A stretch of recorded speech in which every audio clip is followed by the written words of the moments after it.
Good afternoon. This is Vampire the Masquerade. Welcome to the Geek Generalist. I'm close to be. Yeah, it's another day. I'm a little step closer from being an affiliate. There are new followers. I wanted to give a little shout out to Soul Zephyr 13, who followed me like half an hour before streaming. Thank you very much, Soul Zephyr.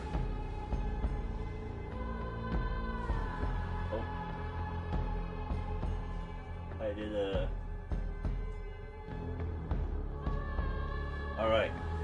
I was pretty sure that he was a fellow streamer, but he's probably someone who's on Twitch who likes to follow and support people. Well, I appreciate your follow, friend. Yeah, so a little bit about me. I'm promoting mental diversity awareness since I'm a player with Asperger. They call me Geek Generalist because I'm a geek of all trades. I'm not specifying in one realm. Some people are gamers, some people are movie buff, some people are music buff, and literature buff. I know a little something about everything, so that's why I call myself the Geek Generalist. So I can hold a geek conversation about any topic with anyone as soon as I heard about it. So I heard about Discworld and his Dark Materials, but I haven't read those novels yet to the point I can have a conversation with it. But yeah, having Shadows of New York right there is an example of things that I do. And yeah, since I played that game, my first Vampire the Masquerade game was with Chicago by Night. It happened in the 90s. I heard a little bit about the coteries of New York because, well, back then it was a Sabbath. It was during, I think it was third edition or something like that. I'm not sure.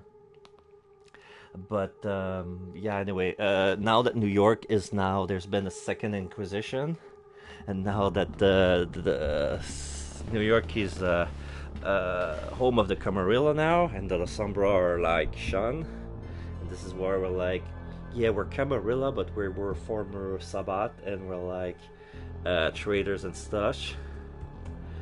So if anybody is interested, here are my socials. You can follow me on Discord, Instagram, Twitter, Facebook. I'm mostly a Facebook guy. I'm trying to be active on Twitter as most as possible. Right now I'm using Twitter mostly to tell people when I'm playing. But yeah. So when we left off, we were almost at the end of the game because we finally realized who was behind everything. But this is like the part of the game where like everybody's going to hell, and now we have to do something about it because everybody hates us right now.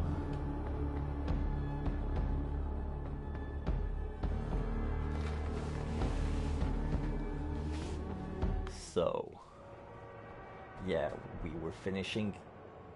Oh, we were starting the night. I want to check the. Can I check the dialogue? Yeah. Whoops.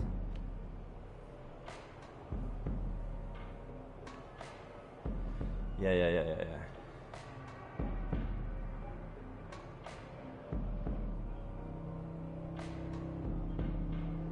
Some of us shadows as visions of comrades who departed this world recently, traveling through some abstract space, one that's disturbing and astonishing in equal measures. They almost reach whatever afterlife there is for our kind, but then get caught and consumed by a dark, monstrous silhouette. The rumor is, our antediluvian wasn't stopped by his final death. He's still out there, behind the shadows, taking revenge for our patricide, feeding on us like Saturn devouring his children. As Dakota would say, it might not be factual, but it is an emotional truth. From joining the Camarilla to panically scrambling for any safe house, it's like our elders are solely motivated by fear. The sins of our father are catching up with them, and it's young kindred like me who are given responsibility to clean up their mess with the constant sense of doom looming over the horizon. We don't talk about salvation anymore, we're just minimizing the impact of damnation.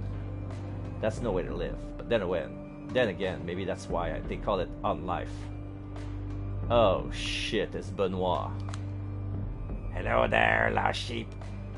I'll have you know, this shepherd was extraordinarily patiently waiting for you. What are you doing here while the night is so young? Out for blood?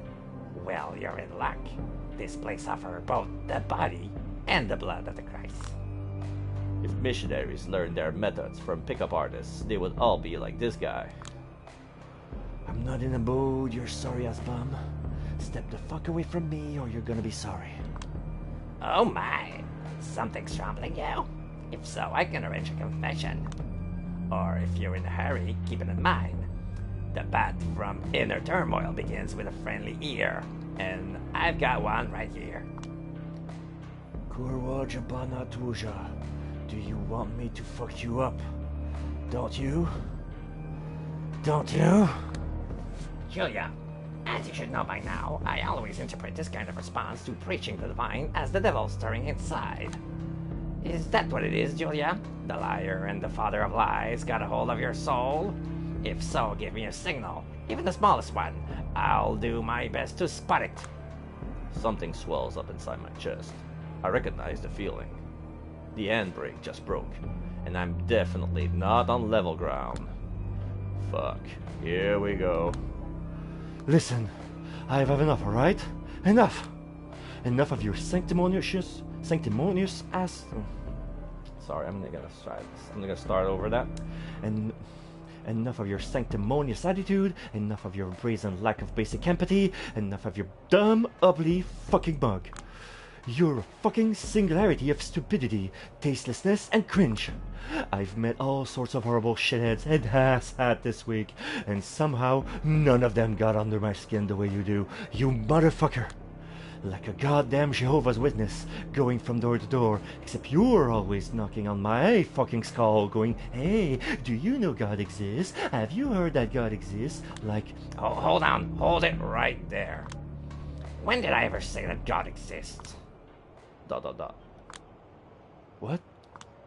I said, what makes you think I believe God exists? Oh, now you're just fucking with me. No, I'm serious. Well, he sounds serious at least. I'm actually speechless. I think there's been some sort of silly misunderstanding that this desperately needs to be cleared up. I'm all ears. I sure hope so, Julia. I feel like you must have ignored half of what I've been saying for you to reach these conclusions. That's very well possible, actually. It usually takes 15 seconds of him talking to get me completely zoned out. So, to avoid any further mix-up, I will go back to the beginning and explain the core of my religious belief, okay? So, I love the Catholic imagery. I cherish the tradition and lore. I adore the practices, the intricacies of the theology, the messages contained in the Bible. Of course I do. Does that mean I believe that one day I will see the big dad in the sky? Oh, forgive me, Lord, but I don't think so. Doesn't sound very likely, especially for a bloodthirsty creature of the night. So, that's what this is about? Fun imagery? That's overly simplified, but yes, I suppose you could say that. Motherfucker, you ain't Catholic. You're just a weirdo cosplayer. Says a non-practitioner who still wears a cross. Yeah, but I don't shove it down people's throats for fun in my spare time. I'm simply trying to share the joys the religion has brought on my own life with others. What joys? Oh, where to start? Where there are so many. The joy of having plainly understandable rules to follow. The joy of having a structure to your life. The joy of always knowing where to find people who share your values.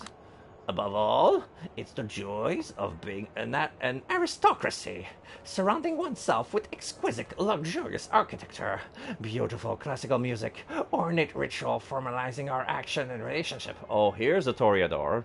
I was wondering why a Toreador would jump to Christ and be like a holy water frog. And I was like, alright, now I see the Toreador in him. A pursuit of virtue, separating you from the masses, the hierarchies, the communities, all serving an idea greater than themselves. It's like monarchy or some Camarilla tradition, but not as gauche. So that's what it was. You saw pretty paintings and buildings and thought, hell yeah, I want in? And then you just decided that what they mean to you?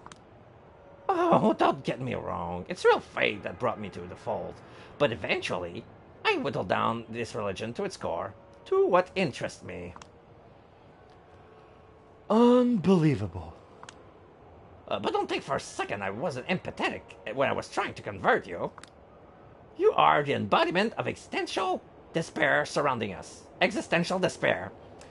The one that people usually try to drown out with drugs, sex, work, Netflix. Pick your poison. All of them. Temporary corpse. Empty yourself.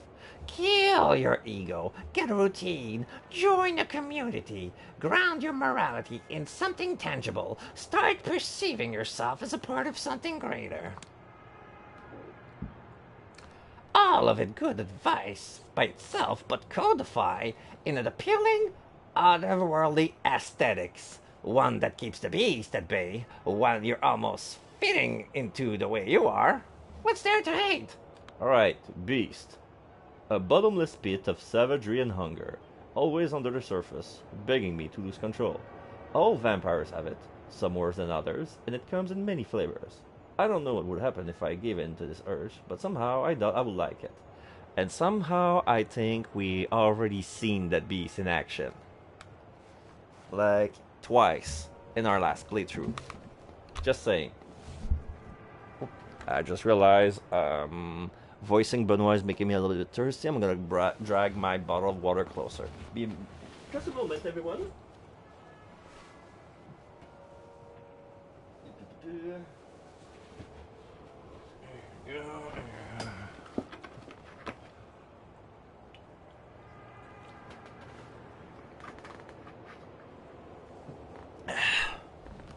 Good.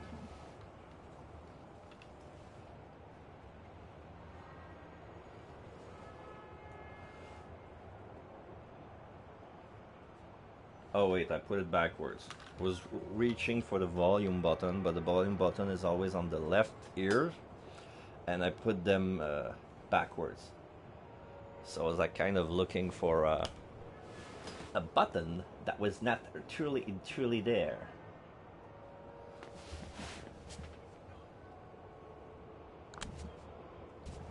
Oh. Unbelievable. You're a goddamn lunatic. He looks to the sky. Father, forgive them. They know not what they do. Stop that. Your entire ideology is just aesthetics, you fucking loon. And how exactly do I differ from anyone else nowadays in this regard? Stop arguing semantics. No, you stop. Just look at yourself. A privileged, burned out who refused to invest herself in anything. Only started committing to anything when, for once in your own life, you were forced into a politically charged, dangerous task. Once it's over, you'll be back to being a nameless brat. Desire to murder increase. Ever since World War II, I've been watching every person and every ideal I cared about wither and disappear. That's the source of my pain. That's the reason I am what I am. The sources of your pain? A thing that defines you? People have been mean to you. Fuck off. People in third world countries keep their heads high while suffering from every sort of horror, but you have a complete mental breakdown every time you remember you have mommy issues. Wow, classy. Oh, don't act like you don't have the high ground here, you oblivious sadist. All I'm saying is everyone has a different framework, a different lens to view their suffering through. Yeah? And if there's one thing abandoning your humanity should have shown you is that kind frameworks are not enough. Petty vendettas, childish romances, pointless power struggles, the dumb gamble that's chasing a successful career, mommy and daddy issues, sure, why not? Pain and pleasure dictates everything. Everyone wants something bigger than this. They want to escape from this drudgery. They want psychedelia, but permanent. They want to stare at God's face even if he doesn't exist. And you can show them how. Accept the cross you're wearing into your heart, Julia. ... Accept it. Creepy fucker. Just accept it. Alright, that will be enough, Benoit. Father Leonard. The mood changes in an instant. The sight of Father Leonard takes us both aback. Father, what are you doing here so early? You two are arguing so loudly I had to come out and check.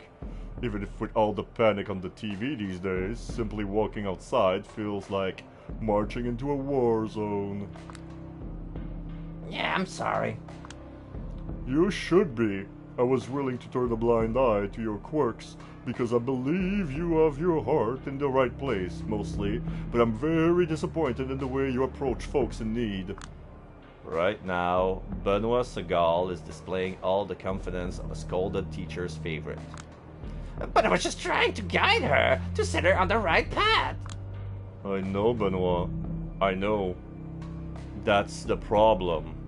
The sacristy is open. Please head there right now. We need to have a long talk.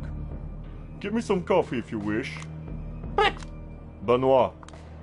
He slowly slinks away, looking defeated, deflated, debased. I burn the moment into my retinas, etch it on my soul, kind of hoping I never have to see him again, and this is how I will remember him. Father Leonard watched him closely until it disappears from the night, then turns to me. I feel sorry for him. I keep hoping he might find some basic empathy through fate, but all I've done thus far is let him leave you as the end of your tether.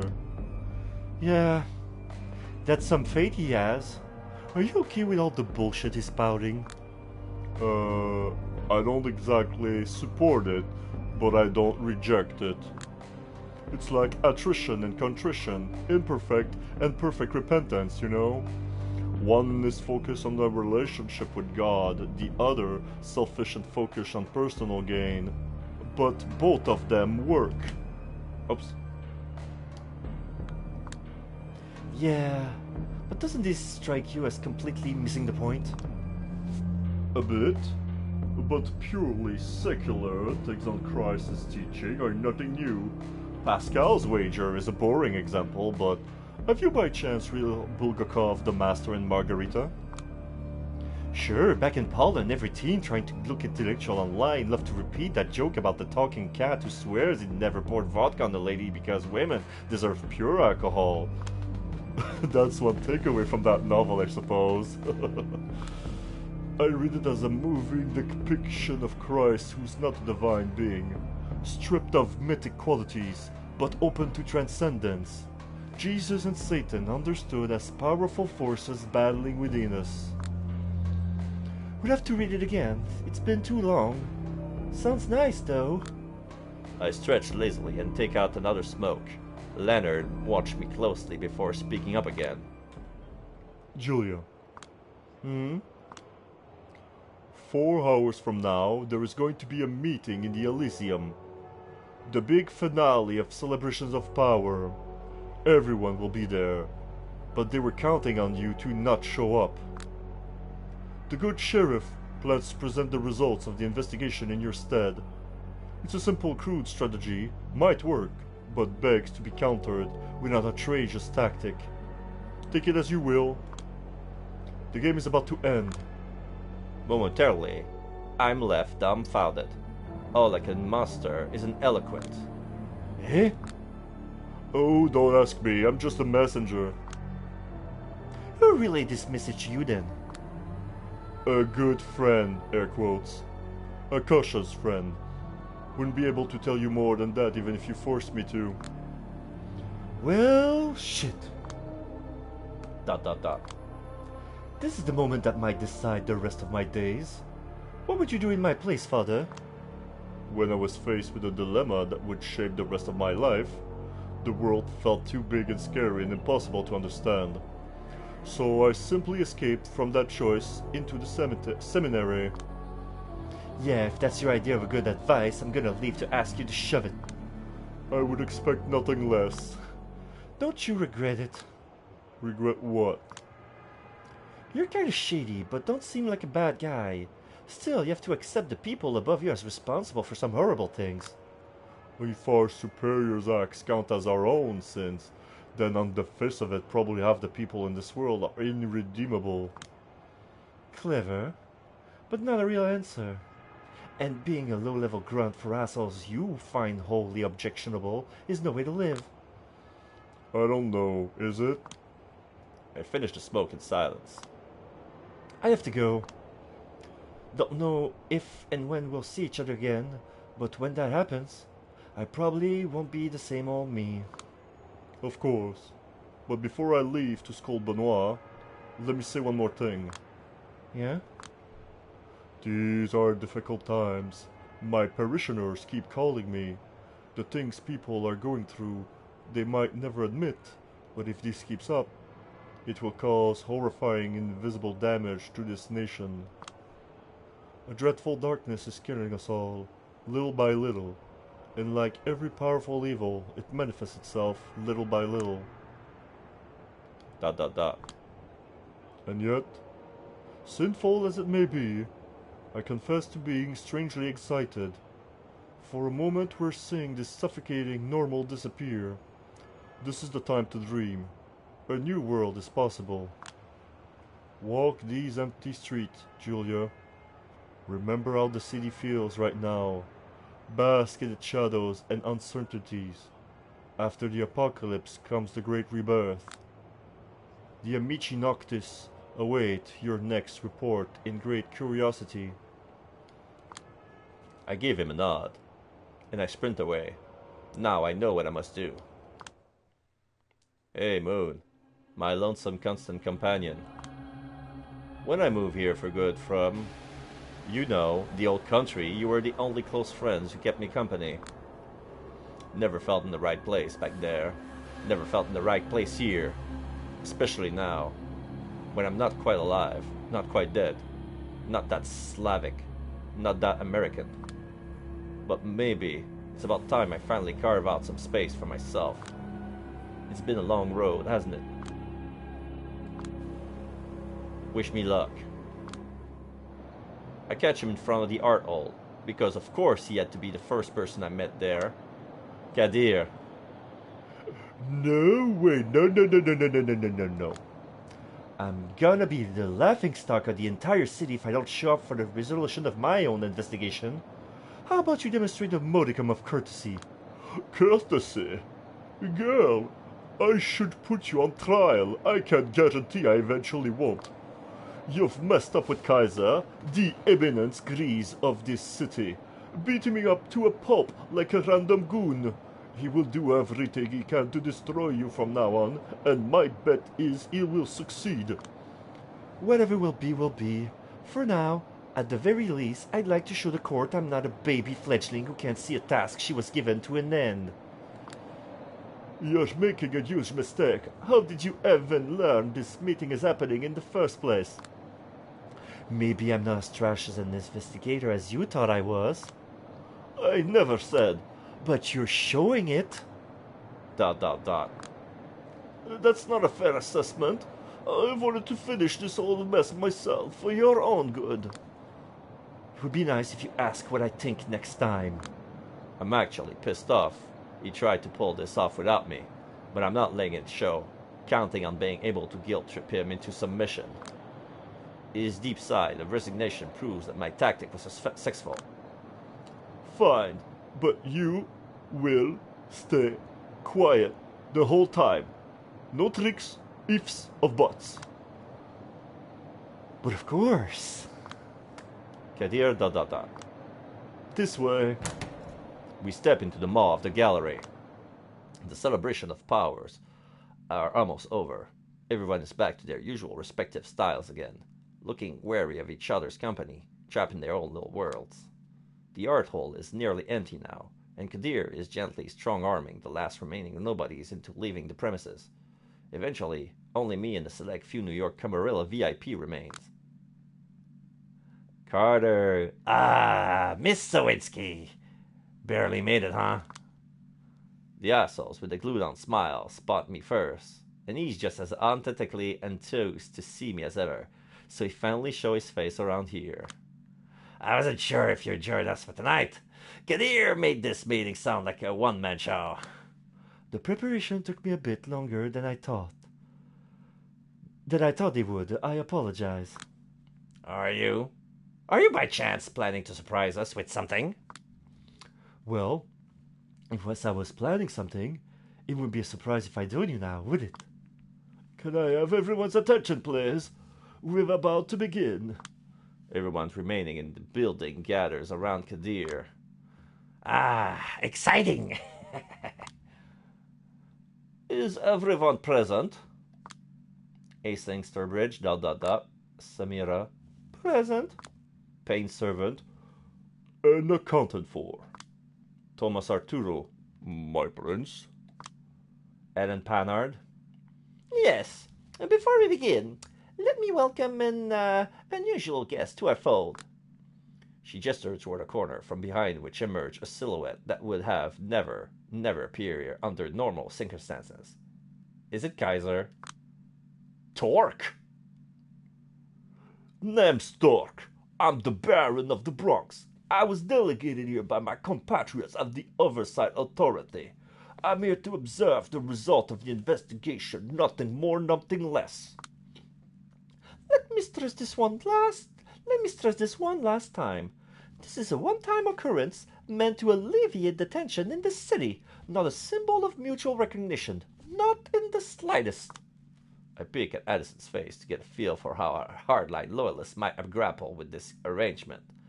His expression betrays no surprise, only a slight discomfort. If even he is fine with it, the prince must have been extremely convincing about the necessity of a temporary truce, or about some Machiavellian tactic she got really up her sleeve. Who knows? Of course, we might have irreconcilable differences, but there are times they have to be temporarily put aside in order to quell unrest and open paths for constructive, meaningful change. If anyone would like to voice their concerns, the time is now. Torque, Arturo, and Panard exchange glances. Normally, I would consider it an innocent gesture. Knowing what I know, I roll my eyes. A stick or a carrot, Torque? What made you break and sell your compatriots? How much do you really know? If not, Kadir? May I? He steps into the middle of the room and clears his throat theatrically. First, let me plainly state that the conclusion I'm going to present is by no means my own achievement. It is the result of a tireless investigation conducted by my talented kindred I won't name here. A telling glance in Torque's direction serves me as succinct explanation for why he refuses to call them by their names. And of course, Julia Sawinski, whose ceaseless groundwork over the past few nights served as a foundation for the findings that are about to be revealed here. Thank you, Julia. It's not the first time he sets out to oversell my achievements. As the sheriff, my role here is mostly representative. I spent the last few days overseeing the celebrations in Elysium, making sure no harm would befall anyone present. Luckily, none did. Looks like the prince's decisions to move forward with the event was the correct one. And for that, we should extend our thanks to Kadir, and let us not overlook our guests to a degree. I managed to convince my key allies that diplomatic action is the only way forward in this case. No matter how wrong-headed the enemy can be, we still need avenues to negotiate and communicate. I'm curious how Tamika would react to him looking like a corporate bastard, designing the future order, dismissing potential for change that lies in unrest. No wonder she dumped him. Spare us the empty pleasantries and let Kadir move on. I don't have all night for this. Right, I'll be concise. Douglas Boss Callahan remains where... Douglas Boss Callahan's remains... Wait, stop talking. Alright. Douglas Boss Callahan's remains were found in his office by one of his ghouls first thing in the evening. The first kindred to confirm it was another Anarch Baron, Torque, present here. A mystery book author would refer to the circumstances of Callahan's death as a classic closed room mystery. The metal door, locked from the inside, served as a sole way in. There was no murder weapon, no useful testimonies, and the evidence was, how do I put it, barely circumstantial at best. What was left for us was one hell of a puzzle, one where the answer couldn't even be approached using the tried and tested question, cui bono? We were presented with a poorly timed power upheaval, a tense situation where a long-planned celebration was in danger. Suddenly, all of us were faced with an uncertain future. Everybody benefited, yet nobody did. No one was especially fond of Callahan, but it's not like anyone seemed to particularly keen on removing him from the equation, especially at this time. For a moment, we were sure this was the beginning of an offensive on the port of the Camarilla. We started wondering just how violent our relation should be. And as for us, we were momentarily convinced that the Anarchs were plotting to blame us for their own internal power struggle. A tense situation resolved only thanks to skillful and swift diplomacy. Dare I say, yet another victory for our talented prince? Julia made sure to examine all the contracts Callahan might have had in his last days in Boxsect. Her efforts were tireless, and only rarely misguided. He just had to spit out at least one biting remark, didn't he? Ah, well, he's probably just covering his ass.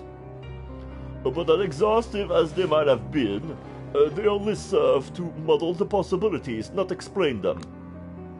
Callahan had a lot of enemies, but they were the most infuriating kind of enemies one can have, folks who barely ever thought of him anymore. In other words, no one really had a particular interest in getting rid of it because they could always simply work their way around him. Just before last Christmas, he even witnessed the first ever successful First Light raid against his extremely profitable blood trade supply lines.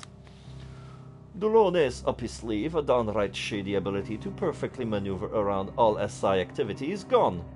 Callahan's decline was apparent to all, and the domino effect made his empire slowly crumble.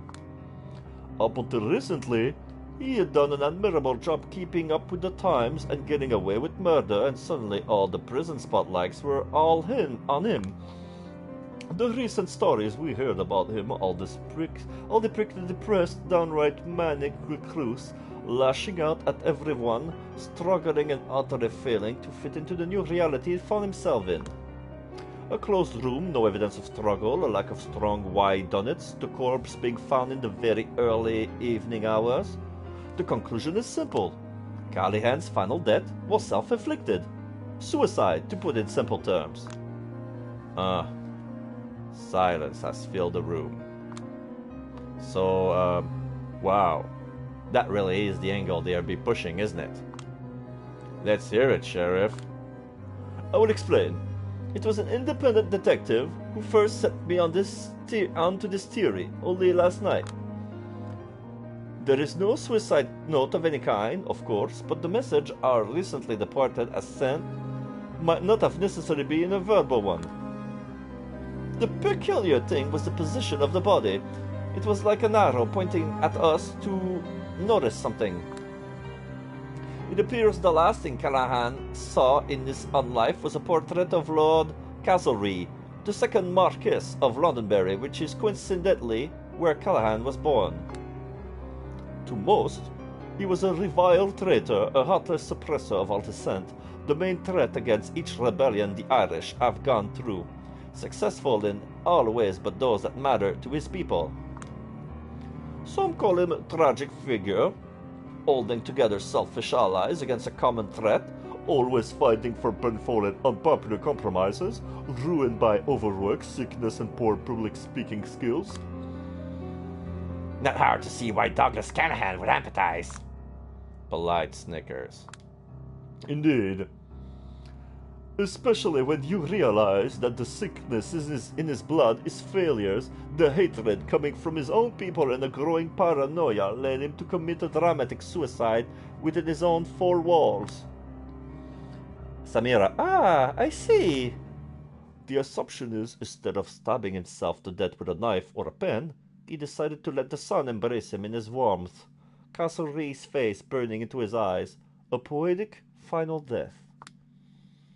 It's not a closure we might have wanted, but probably the best explanation to his motivation that we're going to get. Does anyone follow? A heavy silence fills the room. Nobody speaks up, except Prince Panhard.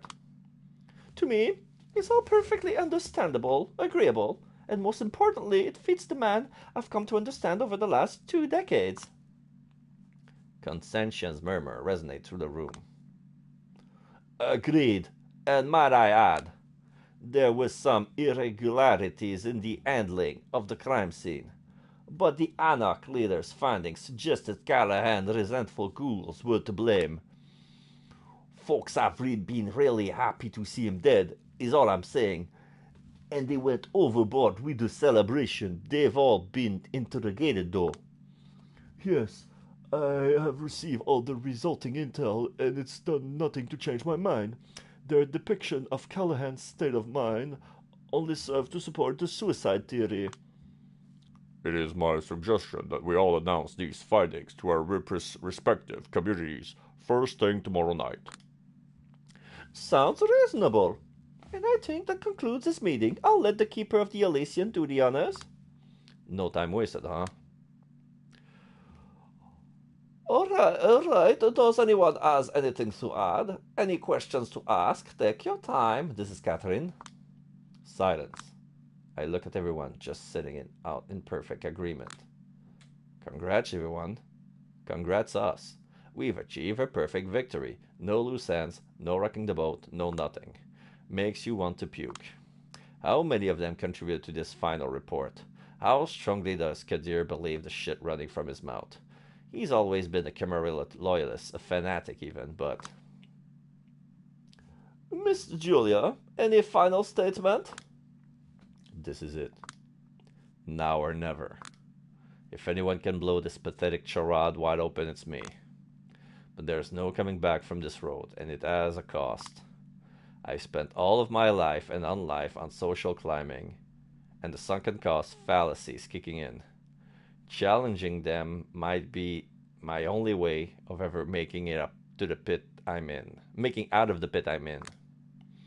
On the other hand, maybe this is my time to head on to the unknown. Kill my ego, at least temporarily. Shut up the voice of the elder screaming in my head. Betray my La Sombra instincts. Make all these ghosts go away and figure out something new, no matter how scary it might be. Do I dare? Or maybe I don't. I feel like there's an incredible prize to be won, waiting right in front of me. If I just dare to take out this revolver with its single bullet I have hidden on me. And invite everyone here for a crazy game of Russian roulette. But I also get this foreboding gangster movie feeling, like this is the scene where the future mobster could have gotten out, but he didn't. In the end, did Callahan think all the splendor of the golden era was worth his pathetic end? It's like there are two selves battling for dominance inside of me. One of them has to die, the other gets to live. Honestly, it's the flip of a coin. I reflect on all the kindred I've met, lessons I've learned, choices I've made over these past few nights to make a decision. And then, feeling like I'm simply following the way I conducted this investigation to its logical conclusion, I respond. Actually, I do. It's like the beast itself flashed in Kadir's eyes for a brief moment. No, you don't. But I do. Miss Sovinsky. Don't make a scene. Believe me, every one of you will really, really, really regret it if they don't listen to what I have to say. Will we now? Oh, absolutely. I stand up and stand right in front of Kadir. Don't get me wrong, Kadir. Kadir has done a spectacular job of selling you a really made narrative to package and export to the outside world. Hail to the sheriff and all that. But was this little show really necessary? Did you all really need to hype each other up to believe this fairy tale? What are you getting at, little girl? Easy for now, my prince. Insult me all you want. It's only going to make it all the sweeter when this little girl kicks your ass. I'm getting at the fact there's a different, more reasonable theory that explains everything. Everything to a T. That's great for you, sweetheart, but do I really need to stay here and listen to it? The door's right there, but beyond the off chance you get implicated in something tonight, don't you want the chance to defend yourself? And what are the chances of me being implicated in anything tonight? I'm pretty sure a lot of kindred in this room are asking themselves the same question right now. In each cases, my answer is the same. You won't find out unless you stay right where you are. ... She stays. Alright. Where was I? Let's assume that the cause of Boss Callahan's death really was suicide. Our man said, "Oh, fuck everything, open the window shutters, let the break of dawn take care of all its problems." And let's assume that he really meant to send a message using the portrait of Lord Castlereagh. Sounds dramatic, but sure, let's go with it. But is it commonly understood that Castlereagh was pushed into taking his own life as a result of a conspiracy against him? Needless to say, his biggest fan wouldn't miss that detail. According to historians, the man's last words imply that some powerful people faced him with a choice: denunciation or death, which for an ambitious politician is not a choice at all. So if you're claiming that Callahan left us a hint, it's a troubling hint, don't you think? And then ... What are you? Enough. We're not dealing in conspiracy theories here. Of course you're not. I mean, a conspiracy theory backed by the elite is no longer called such. It's propaganda! Is there a point to this little show you're putting on, Miss Sawinski?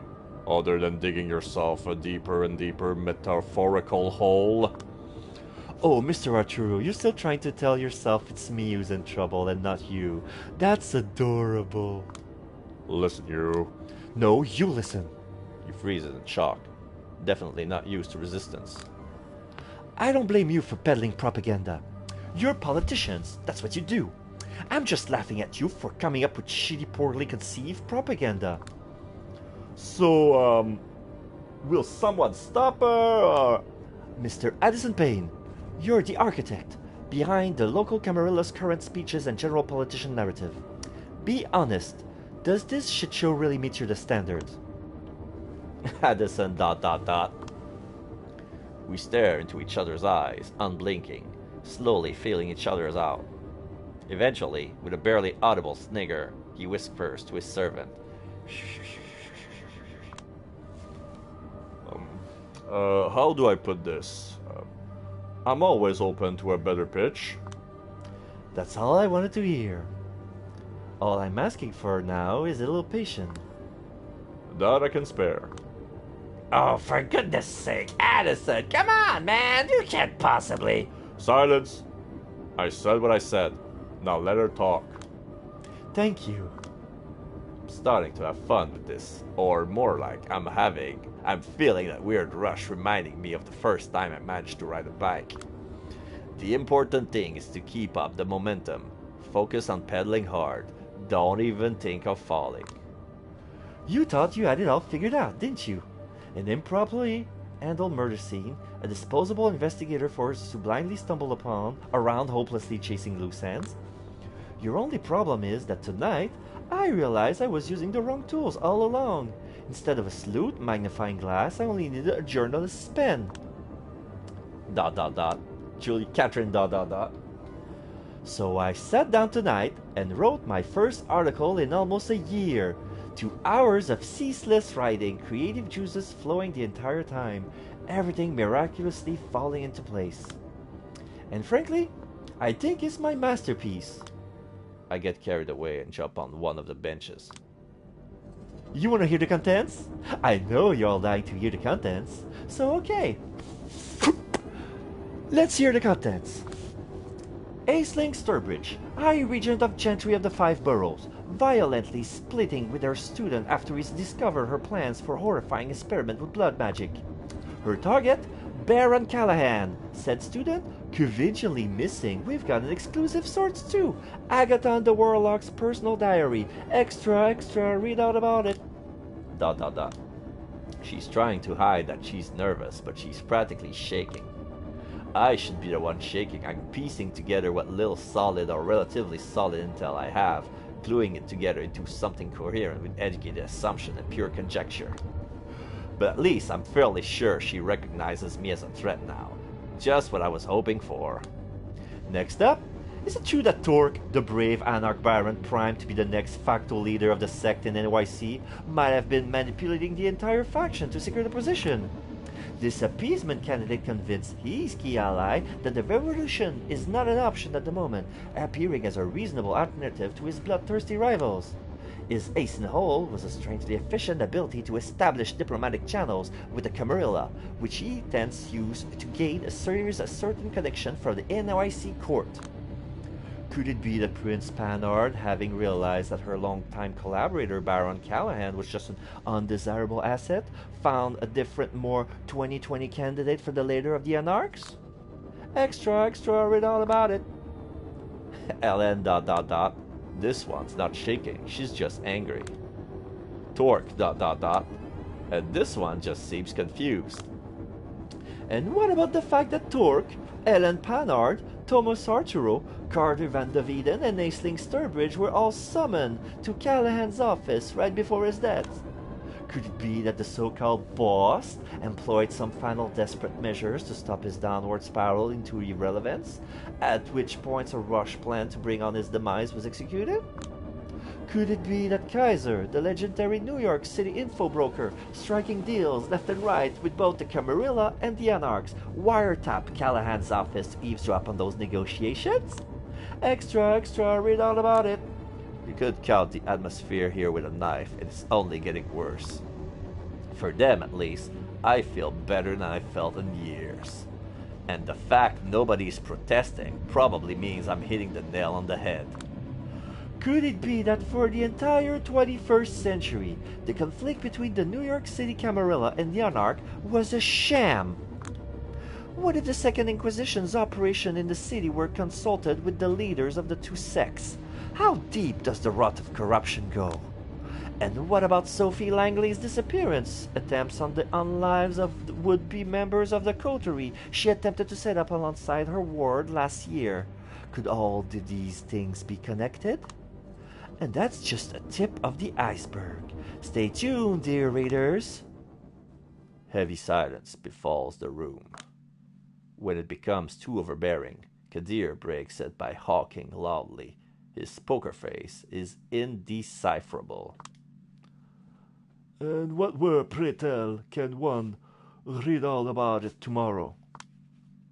10 different places, among them, of course, a report received by Clan La Sombra's elder in Chicago. Constantly mixing truths with lies. I do know some facts. I did write something. But all in all, it's a confidence grift, plain and simple. Have you sent it out already? No. And Father Leonard is not the channel I used to reach Chicago, in case you were wondering. I took every possible precaution, the way you taught me. I know this hurts him, but I can't show a single weakness right now. Oh, this is ridiculous. She's probably bluffing. No, she knows, Thomas. Aisling, how can you be certain? I just am. Thomas, dot dot dot. That diary probably just saved my ass. Thank you, Agathon, I guess. Even if I was bluffing, it's all about the optics. You nominate a special investigator, then the moment she presents her findings, you do what? Subjugate her? Get rid of her? How do you get out of this? I get it. You gave me that role, that title, because you were counting on me remaining the same shitty, useless nobody I was ever since I started working for the court. But funny how that works, isn't it? A week ago, nobody would give a shit about what I have to say. Now I'm a grave threat to this entire Illuminati New World Order arrangement you've got going on. I still maintain you can't possibly know and prove all of the claims you've listed. There's just no way. I know. I checked. First off, stop bullshitting. You don't know that for sure. Secondly, even if you're right, so what? I got leverage now. Because of my journalistic past, you gave me a detective title that wasn't worth a rat's ass in doing detective work. But ironically, it gave me the opportunity to do the best reporting I ever done. And it doesn't even matter if it contains more fact than your official narrative. And you know why? Because the story I offer makes infinitely more sense, morally, emotionally, metaphysically, however you name it. It's a far hotter commodity than the low-rent bullshit you peddle. People nowadays buy into barely coherent crap like 5G and QAnon. Once they get a hold of my perfectly logical story and see you don't really have anything to counter it, you'll be fucked. Hell, the very fact none of you have denied any of my allegation yet speaks volumes, doesn't it? Thomas, dot dot dot. The prince is absolutely furious that she's not in charge, visibly scrambling to figure out some counter-offensive. Why would anybody listen to you? You made that story of yours sound completely unrespectable, like tabloid garbage. Tabloid would be fine. Just means it would reach more folks. Helen, dot dot dot. What? What do you want? Now we're talking. A prominent position for Clan Sombra and a number of privilege befitting the title. We can negotiate the details, but a nice apartment in downtown Manhattan is a must. Dreaming big, are we? What could you even bring to the fold as Primogen? I turned away from her to speak to the manager. Mr. Payne? Yes? As you can see, we all found ourselves in quite a mess here. Indeed, to say the least. If I find us a way out, will you form a professional relationship with me and back the decision to make me Primogen? The figure in the wheelchair lets out a sarcastic laugh, sounding like the final wheeze of a dying man. You really are swinging for the fences, aren't you, child? I'm not suicidal, most of the time at least.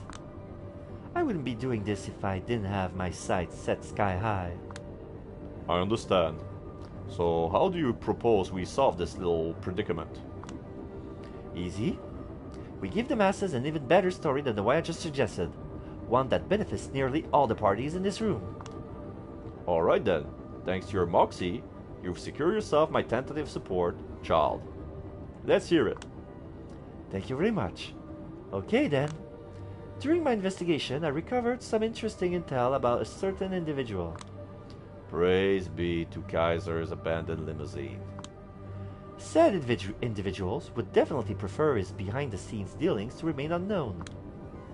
For the last 20 years, he's been an on and off mediator between the different parties in his city. He prides himself on his diplomatic skills. Interestingly enough, though, one of his main motivations was selling intel about both the Camarilla and the Anarch to any party that might be interested. Usually, that meant Kaiser. With a reasonable degree of certainty, he can be held responsible for a few recent failed Camarilla operations that weakened Helen Panar's position. He dreams of being a prince, you see. I can already see him awkwardly shifting his way. Recently, he obtained control over an IT company called Double Spiral, which he uses to influence NYC kind in ways that further his agenda and weaken his political enemies. He also operates the most powerful law firm in the city. He uses both of these tools so he can manipulate the mortals so slowly tie a noose around Anarch leader and court members who he wants gone. I'm talking, of course, about Carter van der Weyden. In a split second, all eyes in the room are set on him.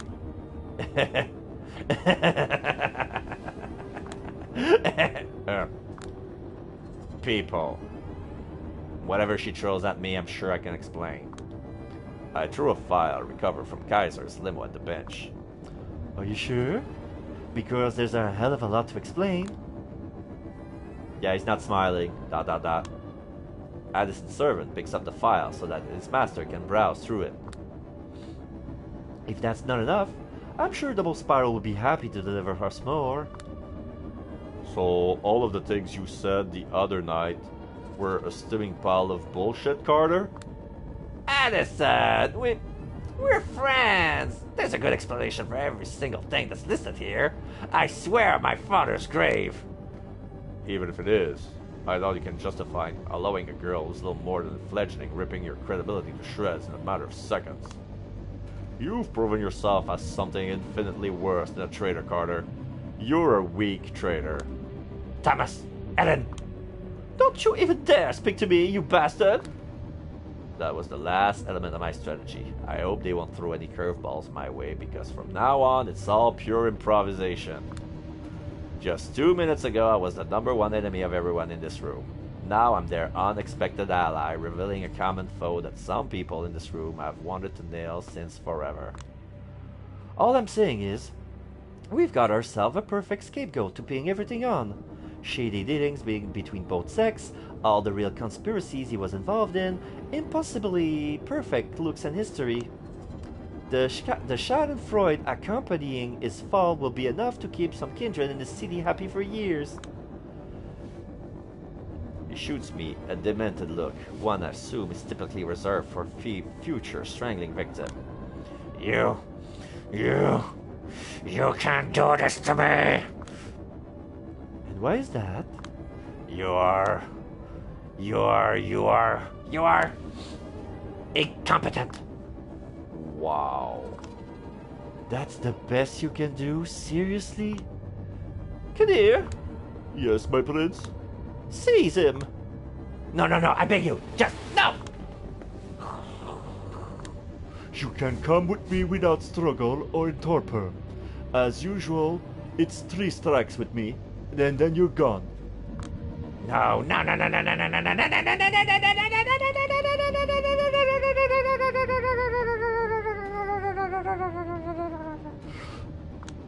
He talks a lot, but put up minimal resistance. Kadir drags him out of the room, and that's the last I ever see of him. For a good minute, everyone just stands there, confused. Then Addison begins to clap. Bravo, Mrs. Sowinski.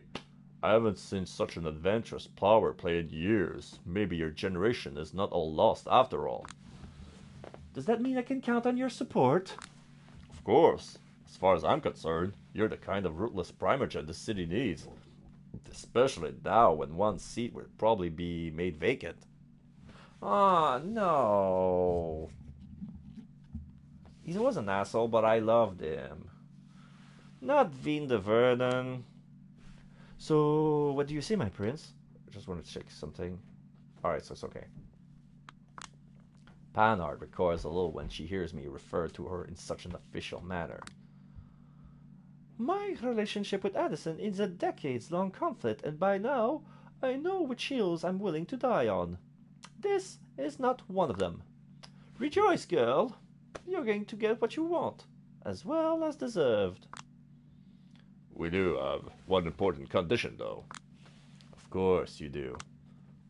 Mr. Pei, and I'm sure you will agree, being primogen is an important representative position. It demands nothing but a display of impeccable respect for the masquerade and the tradition. Of course, it is my concern that it wouldn't be proper for us to be represented by someone who openly violated the rules of kindred society. But of course, that wouldn't do at all. They have to openly renounce their old ways, at the very least. Indeed.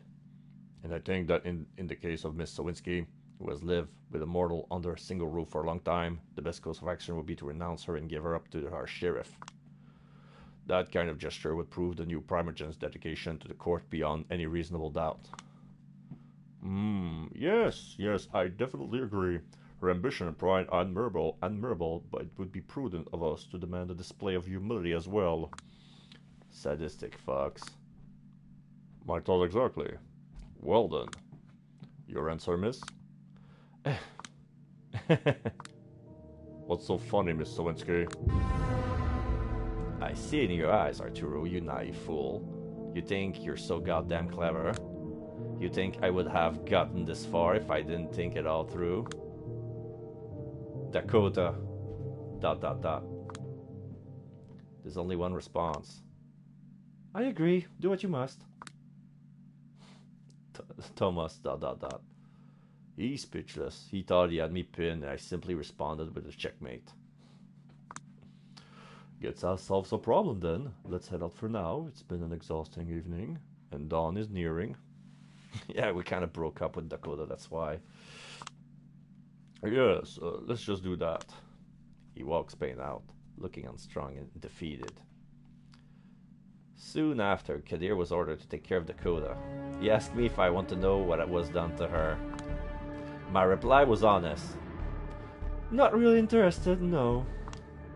He said that I've gotten myself into a terrible game, the rules of which defy comprehension. I replied that if I'm winning and climbing upwards, I must be doing something right. Still, we don't talk too much these days beyond professional interaction. I have a much bigger world to think about now, one that fills me with happiness. Come to think of it, my current state reminds me of those few halcyon days right after my embrace. It might not last, but at this point, I have to ask myself, what does? It's always about the next bigger rush. I'm writing speeches and official communication for the NYC Camarilla these days. Help me out Payne from time to time too. Funny, I never felt more accomplished, more fulfilled as a journalist than I am now. Karen is visiting in a few days to congratulate me on behalf of the entire Chicago-based clan. Apparently, I've not only met her expectations but exceeded them. She keeps bragging to everyone about how great her eyes was picking me.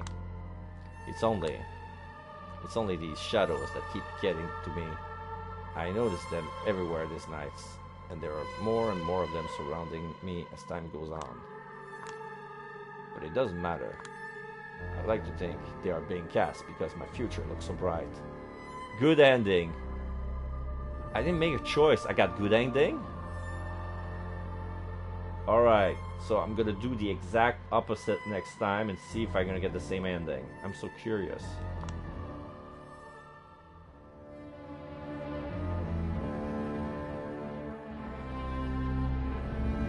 It's because of my traits. Interesting.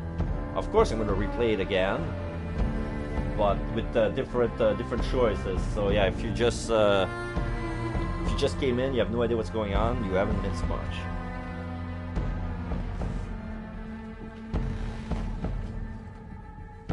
Alright.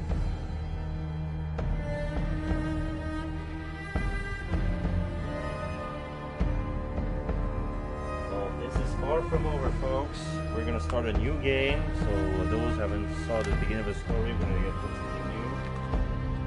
Something a little bit different. I'm glad at this ending, by the way. I thought I would have a choice between stick with the original story or expose the truth in front of their face, and it ended quite well. Like, I had no idea that